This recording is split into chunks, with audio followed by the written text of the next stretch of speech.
25 cosas escalofriantes de la Santa Inquisición. La Inquisición o Santa Inquisición, que en España realizó sus procesos principalmente a través del llamado Tribunal del Santo Oficio, fue un conjunto de instituciones de la Iglesia Católica que se dedicó a perseguir y suprimir la herejía, entendida como cualquier creencia religiosa contraria al cristianismo. Surgió durante la Edad Media y a menudo eran castigos escalofriantes que no se permitiría en nuestros días. Aunque formalmente estuvo circunscrita a la Iglesia Católica, también hubo procesos inquisitoriales en la Iglesia Protestante, la Iglesia de Inglaterra e incluso la Iglesia Ortodoxa. La Inquisición cometió innumerables crímenes en Europa y América y pasó a ser sinónimo de crueldad e intolerancia religiosa, aunque está llena de mitos y generalizaciones, algunos contrarios a la verdad histórica. En este video vamos a examinar qué fue la Inquisición y cuáles fueron sus principales actuaciones. Antes de meternos a fondo, no te olvides de suscribirte a nuestro canal y activar las notificaciones para mantenerte al día con nuestras actualizaciones.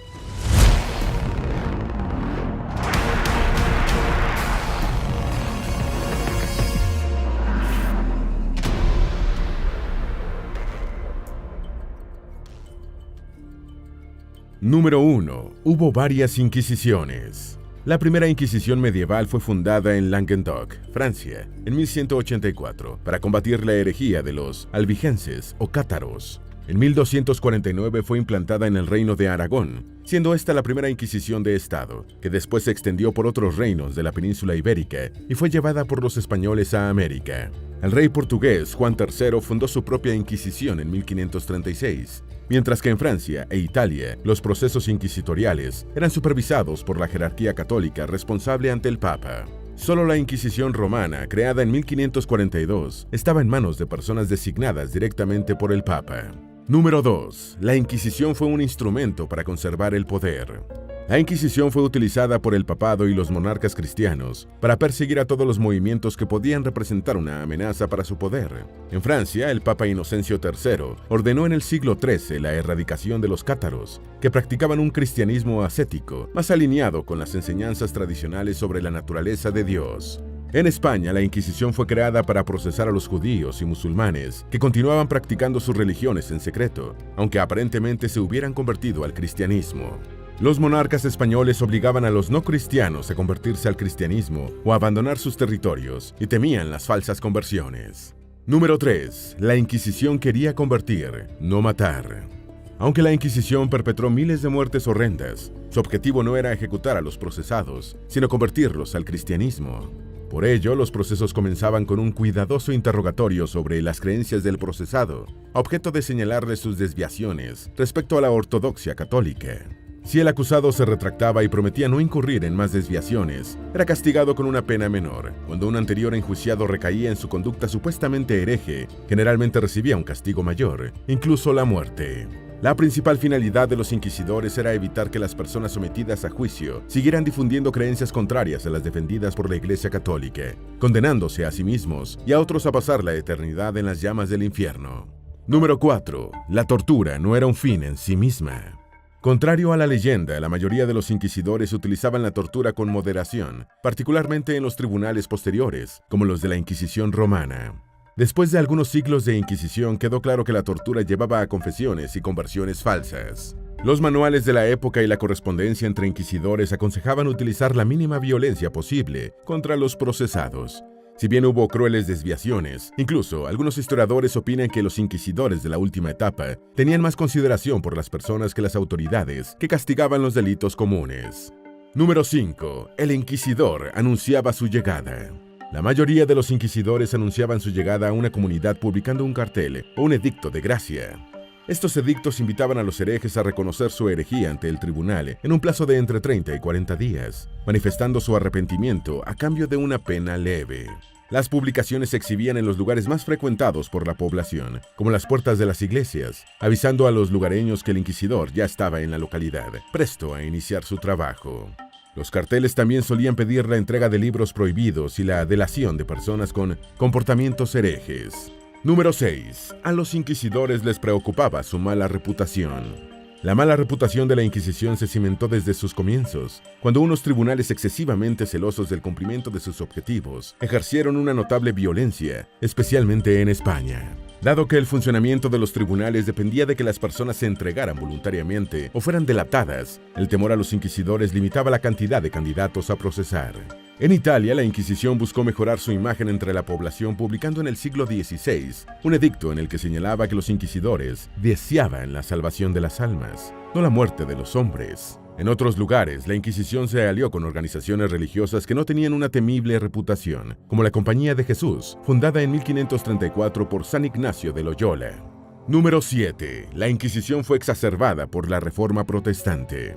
La Reforma Protestante impulsada por Martín Lutero en el siglo XVI provocó el surgimiento de una ola de sectas cristianas en toda Europa, y los inquisidores europeos, especialmente españoles y portugueses, tuvieron que trabajar firme para someter a tantos herejes. Más adelante, cuando la amenaza del protestantismo disminuyó en algunas naciones europeas, como Italia y España, los inquisidores fijaron su atención en otras desviaciones de la fe. Todavía en el siglo XVII, los tribunales italianos interrogaban a sospechosos de protestantismo, pero también investigaban otros delitos religiosos, como blasfemia y bigamia. Número 8. La Inquisición no se ha terminado.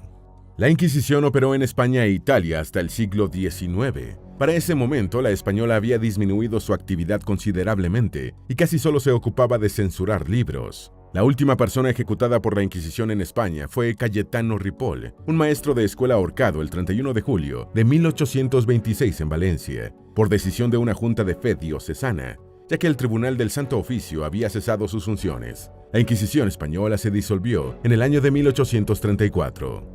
La Inquisición romana dirigida por el Papa nunca se cerró formalmente, y en 1965, la Santa Sede disolvió el antiguo Tribunal Central de Roma y lo sustituyó por la Congregación para la Doctrina de la Fe. Este órgano colegiado vigila la aplicación de la doctrina católica e investiga a prelados y sacerdotes incursos en violaciones de la fe. Número 9. La garrucha y la tortura del agua fueron ampliamente utilizadas. La Inquisición utilizó diversos métodos de tortura para obtener las confesiones de los procesados. Uno fue la garrucha o estrapado, en la que la víctima era atada de manos y luego izada con una cuerda y una polea de manera que quedaba colgada de los brazos. Aunque este método inquisitorial de tortura generalmente no ocasionaba la muerte, podía acarrear daños permanentes en ligamentos, tendones y nervios. Durante los interrogatorios de la Inquisición, se empleó también una tortura con agua en la que la persona era acostada de espaldas. Luego era asegurada muy bien por muñecas, brazos, tobillos y piernas para evitar que se retorciera. A continuación se le metía un trapo en la boca y se le echaba agua en la cara para producir una insoportable sensación de ahogamiento. Número 10. El potro era un horrendo instrumento de tortura. El potro fue un instrumento genérico de tortura durante la Edad Media en el que la víctima era atada de pies y manos en una superficie conectada a un torno. Al girarse el torno, tiraba de las extremidades para producir dolor e incluso dislocarlas o desmembrarlas. Según el historiador Henry Kamen, el potro utilizado por la Inquisición española era diferente, ya que no utilizaba tornos, sino que el cuerpo de la víctima era rodeado con sogas y el verdugo las iba apretando. El juez inquisidor iba haciéndole preguntas al supliciado, mientras que un escribano notaba sus respuestas y sus gestos. Número 11. La Inquisición cruzó el Atlántico en el siglo XVI. España extendió sus prácticas inquisitoriales a sus colonias americanas, creando 3 tribunales, en Lima, México y Cartagena de Indias, entre los siglos XVI y XVII. En 1511, el inquisidor general de España, Francisco Jiménez de Cisneros, ordenó que los obispos coloniales asumieran el rol de inquisidores, exigiéndoles que cumplieran con celo la labor de persecución de la herejía. En 1519, Adriano de Utrecht, cardenal y nuevo líder de la Inquisición española, nombró a los 2 primeros comisionados oficiales del Santo Oficio en América. Estos fueron el obispo de San Juan de Puerto Rico, Alonso Manso, y el fraile dominico Pedro de Córdoba, radicado en La Española. Número 12. La Inquisición perpetró más de 70 ejecuciones en la América hispana. De acuerdo con una recopilación realizada por el historiador danés Gustav Henningsen, el español Jaime Contreras, entre 1540 y 1700, hubo en la América hispana 72 ejecuciones como consecuencia de procesos inquisitoriales, de los cuales 38 correspondieron a México, 31 a Lima y 3 a Cartagena. El Tribunal Cartagenero se constituyó en 1610, 40 años después que los de México y Lima. España también llevó la Inquisición a sus territorios coloniales no americanos, como Sicilia y Cerdeña. Las cifras anteriores no incluyen las ejecuciones realizadas antes de 1540, cuando, por ejemplo, en México, hubo al menos 3 procesos con pena capital en los que murieron Hernando Alonso, Gonzalo de Morales y Carlos Ometeottzin. Número 13. Las primeras ejecuciones en América fueron en México. El primer auto de fe ocurrido en suelo americano se produjo en 1528, en México, cuando los españoles Hernando Alonso y Gonzalo de Morales fueron quemados tras ser condenados por herejía, convirtiéndose en las primeras víctimas mortales de la Inquisición en el Nuevo Mundo. En 1535, el inquisidor general de España, Alonso Manrique, designó a Fray Juan de Zumárraga como inquisidor apostólico de México, dándole poderes y presupuesto para convertir su obispado en tribunal. Número 14. El cacique Texcoco Carlos Ometeottzin fue quemado en la hoguera en 1535. El caso de la Inquisición de más alto perfil contra los nativos mexicanos fue el de Carlos Chichimeca Tecutli Ometeottzin, noble Acolhuacán y cacique de Texcoco, ejecutado en la hoguera por practicar su religión prehispánica. Esta acción del inquisidor Juan de Zumárraga le valió una reprimenda de sus superiores en España, ya que la doctrina dominante era que los indígenas no debían ser tratados como herejes, sino como neófitos. Esta precisión se realizó cuando fue constituido el Tribunal del Santo Oficio de México en 1570, y los nativos mexicanos fueron dejados fuera de la jurisdicción de la Inquisición. Número 15. La Inquisición quemó parte del patrimonio cultural prehispánico mexicano. Zumárraga y otros inquisidores del siglo XVI en México realizaron diversos autos de fe en los que no se quemaban personas sino objetos. Los códices prehispánicos de México y Mesoamérica eran perseguidos por los religiosos españoles debido a que los consideraban libros de hechicería. Fue así como la quema masiva de estos códices acabó con parte importante del patrimonio cultural e intelectual prehispánico de los pueblos nativos americanos. Entre estos autos de fe fue especialmente célebre el de Maní, Yucatán, dirigido por el franciscano Diego de Landa, inquisidor apostólico de ese territorio. En este episodio fueron quemados en la hoguera gran cantidad de textos y de figuras de culto mayas. Número 16. Un sobrino del pirata Francis Drake fue ejecutado por la Inquisición en Perú. En la antigua sede del Santo Oficio de Lima, situada frente a la Plaza Bolívar, aún pueden verse las celdas de los procesados por la Inquisición y los artefactos utilizados para obtener sus confesiones. La mayoría de las víctimas de la Inquisición en Perú se produjeron por acusaciones judaizantes y protestantes, sumándose a algunos casos de falsa santidad y de piratas capturados en actos de guerra, como John Drake, sobrino del famoso corsario Francis Drake.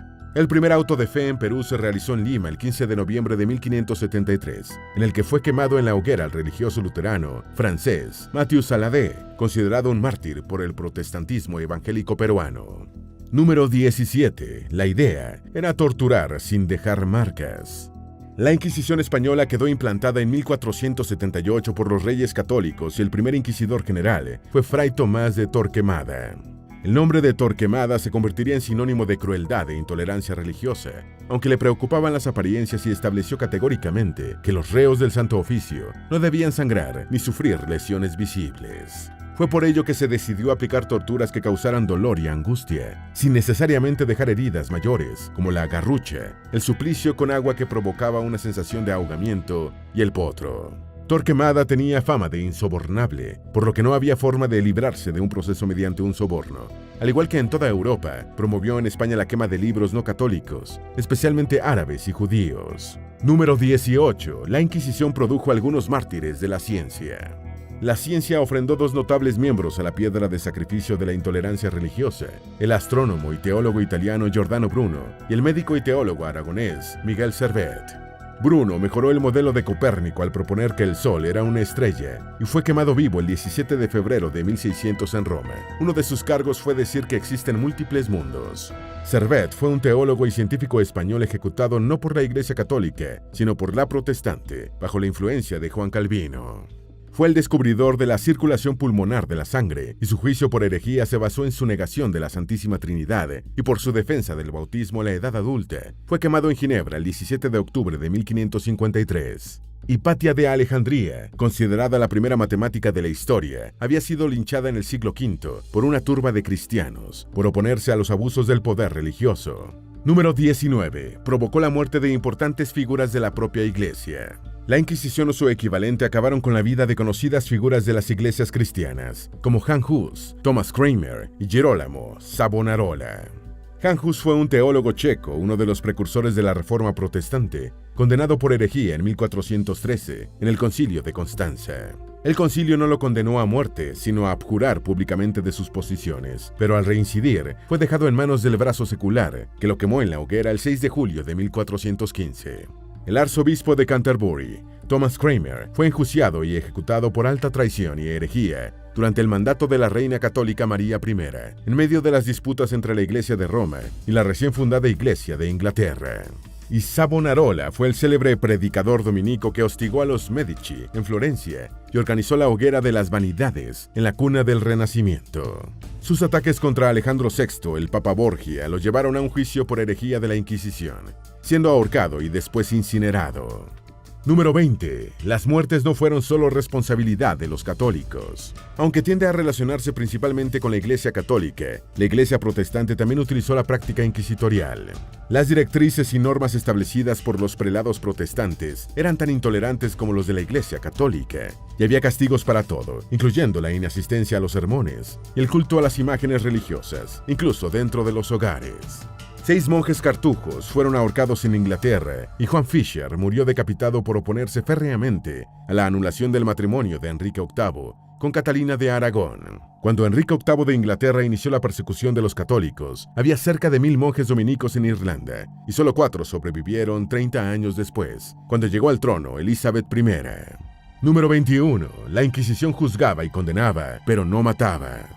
La Inquisición era un tribunal eclesiástico, por lo que la ejecución de las sentencias de muerte que emitía correspondía al llamado brazo secular, o autoridad que ejercía el poder terrenal, del mismo modo que los condenados a la pena de muerte de la actualidad son ejecutados por los gobiernos. En la Inquisición española, el acto de entregar a los condenados a muerte a la autoridad vigente se llamaba relajación, diciéndose que el sentenciado había sido relajado al brazo secular. Número 22. Incluso rusos murieron en procesos similares a los inquisitoriales. Aunque no tuvo la institución de la Inquisición, la Iglesia Ortodoxa rusa también persiguió a los desviados de la ortodoxia. Uno de los casos más notorios fue el del protopapa Avvakum Petrov, líder de un movimiento contra una reforma impulsada en el siglo XVII por el patriarca Nikon. La reforma de Nikon fue una reescritura de los libros canónicos y litúrgicos, realizada en 1656 por el patriarca ortodoxo, con el objeto de acercar la Iglesia Ortodoxa rusa a la griega. Petrov defendía la total adhesión a los viejos cánones ortodoxos rusos y fue desterrado al Círculo Polar Ártico y ejecutado en la hoguera el 14 de abril de 1682. Número 23. Los templarios fueron ejecutados, acusados de herejía. Cuando en 1307 el Papa Clemente V y el rey francés Felipe IV decidieron exterminar la Orden del Temple, su gran maestre, Jacques de Molay, y otros caballeros templarios fueron detenidos bajo cargos de sacrilegio, simonía, idolatría al demonio y herejía. Sometido a tortura, el líder templario admitió los cargos, pero después se retractó y fue quemado en la hoguera frente a la Catedral de Notre Dame el 18 de marzo de 1314. Según la leyenda, antes de morir maldijo a los responsables de su ejecución, y la supuesta maldición se cumplió, ya que el mismo año murieron Clemente V y Felipe IV. Número 24. La Inquisición condenó a prisión perpetua al padre de la astronomía moderna. Galileo Galilei, el llamado padre de la física moderna y padre de la astronomía moderna, fue procesado por la Inquisición. Tras demostrar de forma contundente que la teoría geocéntrica estaba errada, sus enemigos surgieron tanto dentro de la comunidad de la astronomía como en el seno de la Iglesia Católica, para los que resultaba inadmisible que la Tierra no fuera el centro del universo. Galileo fue condenado a prisión perpetua y a abjurar de sus creencias para salvar la vida. Abjuró, pero dejó para la historia su célebre frase, y sin embargo se mueve, que pasó a ser el símbolo de la veracidad de un hecho, aunque circunstancialmente haya que decir lo contrario. Número 25. Juana de Arco fue procesada por motivaciones políticas. Uno de los casos más célebres ligados a la Inquisición fue el de la santa católica y máxima heroína del pueblo francés, Juana de Arco. Su juicio tuvo motivaciones políticas y el tribunal estaba integrado totalmente por clérigos borgoñeses y proingleses y supervisado por militares de Inglaterra. Fue condenada por hereje el 24 de mayo de 1431 y sometida a un simulacro de hoguera para que se retractara de sus posiciones, con la promesa de enviarla a una cárcel eclesiástica. Juana se retractó, pero al darse cuenta de que la promesa sería incumplida, reincidió en sus posturas. Fue quemada viva en una hoguera instalada en la plaza del mercado de Rouen, el 30 de mayo de 1431, a los 19 años de edad. La Inquisición fue un proceso impulsado por la intolerancia humana, en un mundo en el que todavía se discutían y se dudaba de verdades científicas y posiciones espirituales que hoy damos por sentadas e indiscutibles. Afortunadamente, Europa y América superaron este periodo oscuro de su existencia pasada, gracias a los valores de la Ilustración y al desarrollo de las ciencias, dejando la Inquisición solo como una etapa de la historia. Esperamos que este video te haya sido útil. Si tienes algo que agregar, por favor, compártelo con nosotros en la sección de comentarios. Dale me gusta a este video y envíale el enlace a tus familiares y a tus mejores amigos para que también vean las 25 cosas escalofriantes de la Santa Inquisición. Si eres nuevo en nuestro canal, no olvides suscribirte. No se te olvide seguirnos en todas nuestras redes sociales, que van a estar aquí abajo en la descripción. Recuerda, un pueblo que no conoce su historia está condenado a repetirla.